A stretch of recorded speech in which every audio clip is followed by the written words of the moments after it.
John Calvin on Psalm 121, verses 1 and 2.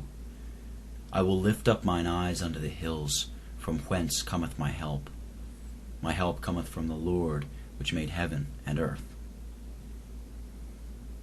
I will lift up my eyes to the hills. Where does my help come from? What then is the meaning of this unsettled looking of the prophet, who cast his eyes now on this side and now on that, as if faith directed him not to God? The thoughts of the godly are never so stayed upon the word of God as not to be carried away at the first impulse to some allurements, and especially when dangers disquiet us, or we are assailed with sore temptations. It is scarcely possible for us, from our so being inclined to the earth, not to be moved by the enticements presented to us, until our minds put a bridle upon themselves and turn them back to God. Whatever we may think, would the prophet say, all the hopes which draw us away from God are vain and delusive.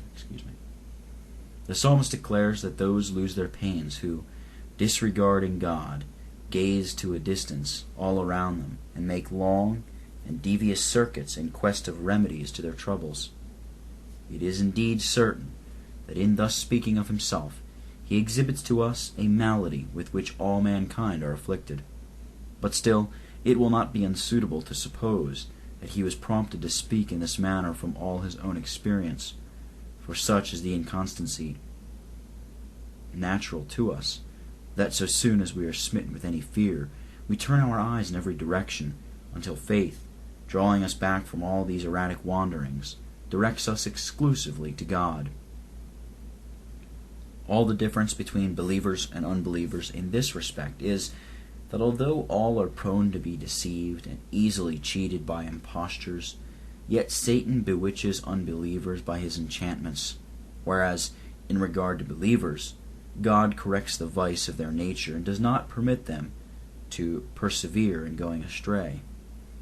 The meaning of the prophet is abundantly obvious, which is that although all the helps of the world, even the mightiest, should offer themselves to us, yet we ought not to seek safety anywhere but in God.